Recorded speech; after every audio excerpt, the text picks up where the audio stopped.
The biggest problem I'm getting is memos from people using or buying coupons, certificates, mileage, and the rest. I went up to Seattle when it was last weekend. I have an agency up there that is facing criminal charges because Alaska Airlines has decided that they will use the police now, like Pan Am used to do and United is doing, to collect on debit memos.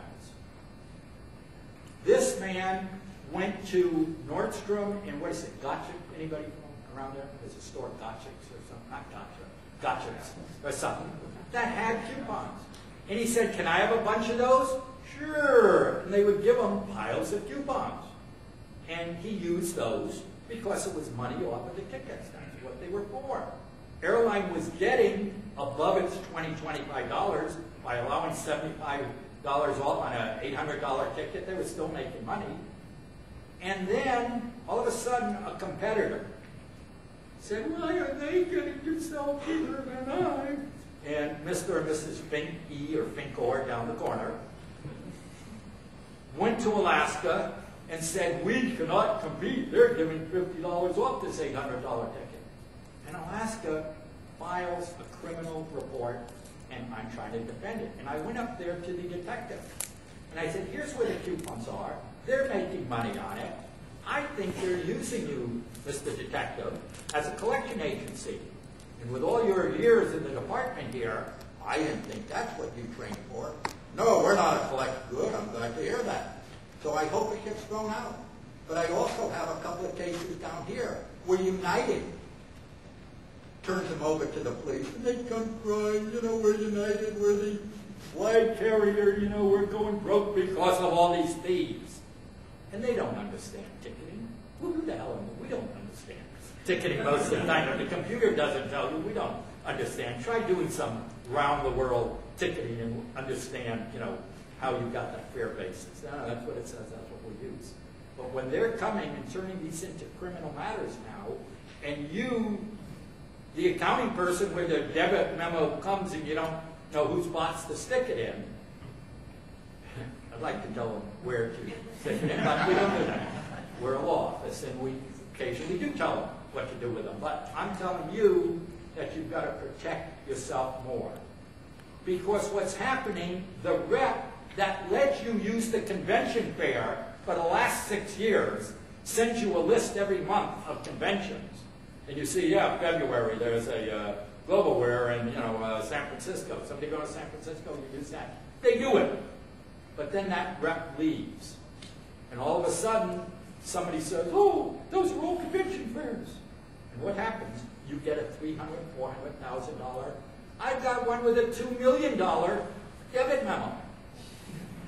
Oh, the 500,000, you know, they don't usually call them 500, it seems recently. But I'm talking about 7-figure debit memos with companies that have money because somebody else came and said, we never authorized that. Of course you did. I've used it for 5 years. Your reps are here. We're at your conventions all the time. Oh, we didn't do that. There's a problem. Debit memos with some of my consolidators using global ticketing. It's great. I love global ticketing.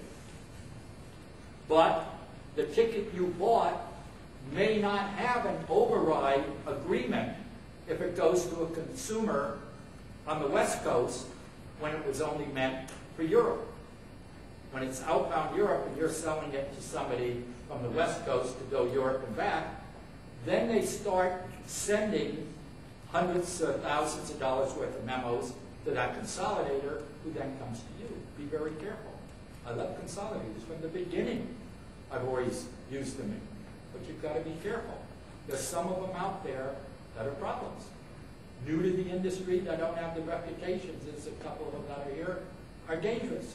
I had a situation, 2 weeks ago, Trinity Irish Dance Group, going over to Ireland to dance, you know, the little students in the music festival over there, bought through a new consolidator, no real contracts, bought from other, you know, no seller travel, no registrations, and they just didn't have the seats. Because the carriers will look at the yield and give those seats, which they originally thought they had, to somebody who's paying a little more money. Debit memos coming back. They put the people on the plane, because I got involved, the Department of Transportation made them put them on the plane, and then the carrier sends the poor agent this huge debit memo. The agent said, not me, I bought it from a consolidator. And now we're trying to find the consolidator. Debit memos, problems with those debit memos. The back-to-backs, the hidden cities, you know, if you got to use them, use them. It's one way that you're satisfying your client.